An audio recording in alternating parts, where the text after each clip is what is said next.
నమస్కారం అండి. భగవద్గీతలో నేడు 11వ అధ్యాయము విశ్వరూప సందర్శన యోగమునందు 37వ శ్లోకము తాత్పర్యం వినిపిస్తున్నది మీ విజయభాస్కర్.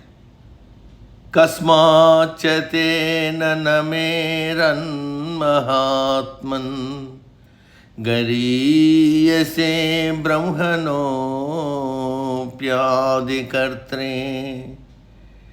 అనంతదేవేశ జగన్నివాస త్వమక్షరం సతసత్తత్వరం యత్.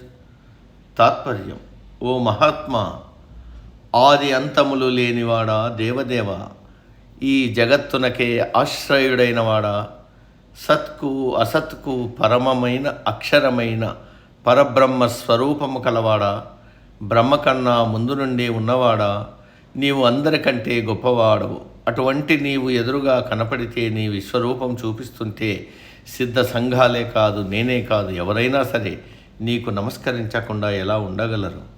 ఈ శ్లోకంలో పరమాత్మ దివ్యమైన లక్షణాలను మరొక్కసారి కీర్తించాడు అర్జునుడు.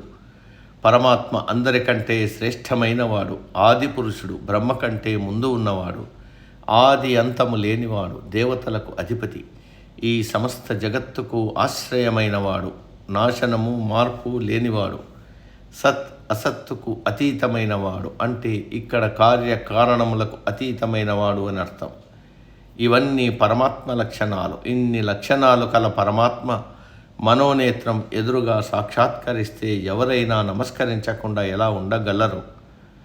అంటే అందరూ నమస్కారాలు చేస్తారు అని భావం. నేటికి సమాప్తం.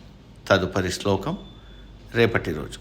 సర్వే జన సుఖినో భవంతు. అందరూ బాగుండాలి, అందులో మనం ఉండాలి.